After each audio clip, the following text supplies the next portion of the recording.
Hi! ಇವತ್ತಿನ weight loss recipe series ಅಲ್ಲಿ ಒಂದು ಹೆಲ್ದಿ ಆಗಿರೋ ಲಂಚ್ ಮಾಡ್ಕೊಳ್ಳೋಣ ಬನ್ನಿ. ಮೊದಲನೇದಾಗಿ ಪಾಲಕ್‌ನ ಬೇಯಿಸ್ಕೊಂತಾ ಇದೀನಿ. ಬೆಂದಿರೋ ಪಾಲಕ್‌ನ ತಣ್ಣೀರಲ್ಲಿ ಹಾಕಿಡ್ತಾ ಇದೀನಿ ಕಲರ್ ಚೇಂಜ್ ಆಗ್ಬಾರ್ದು ಅಂತ.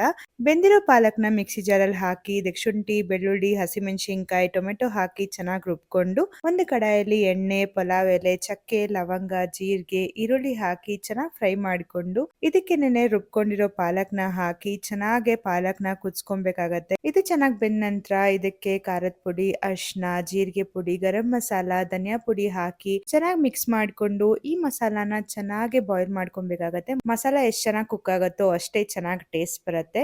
ಮಸಾಲೆ ಎಲ್ಲ ಚೆನ್ನಾಗಿ ಕುಕ್ ಆದ ನಂತರ ಇದಕ್ಕೇನೆ ಬೇಯಿಸ್ಕೊಂಡಿರೋ ಮೊಟ್ಟೆ ಹಾಕಿ ಮೊಟ್ಟೆನ ಚೆನ್ನಾಗಿ ಮಸಾಲಾ ಜೊತೆ ಕೋಟ್ ಮಾಡ್ಕೊಂತಾ ಇದೀನಿ. ಇದನ್ನ ಒಂದ್ 2 ನಿಮಿಷ ಚೆನ್ನಾಗಿ ಕುಕ್ ಮಾಡ್ಕೊಂಡು ಹಾಗೆ ಮೇಲಿಂದ ಕಸೂರಿ ಮೆಥಿ ಹಾಕಿದ್ರೆ ಪಾಲಕ್ ಎಗ್ ಕರಿ ರೆಡಿ ಆಗುತ್ತೆ. ಹಾಗೆ ಫೈಬರ್ಗೋಸ್ಕರ ಕ್ಯಾರೆಟ್ ಪಲ್ಯ ಕೂಡ ಮಾಡ್ಕೊಂತಾ ಇದೀನಿ. ಕ್ಯಾರೆಟ್ ಬೆಂದ ನಂತರ ಮೇಲಿಂದ ಕಾಯಿ ತುರಿ ಆಮೇಲೆ ಕೊತ್ತಂಬರಿ ಸೊಪ್ಪು ಹಾಕಿದ್ರೆ ಕ್ಯಾರೆಟ್ ಪಲ್ಯ ರೆಡಿ ಆಗುತ್ತೆ. ಇವತ್ತು ರೈಸ್ ಬದಲು ಕಿನೋವಾನ ಯೂಸ್ ಮಾಡ್ತಾ ಇದೀನಿ. ಕಿನೋವಾ ಅಲ್ಲಿ ಕಮ್ಮಿ ಕಾರ್ಬೋಹೈಡ್ರೇಟ್ಸ್ ಇರುತ್ತೆ ಹಾಗೆ ವೇಟ್ ಲಾಸ್ ಅಲ್ಲಿ ತುಂಬಾ ಹೆಲ್ಪ್ ಮಾಡುತ್ತೆ.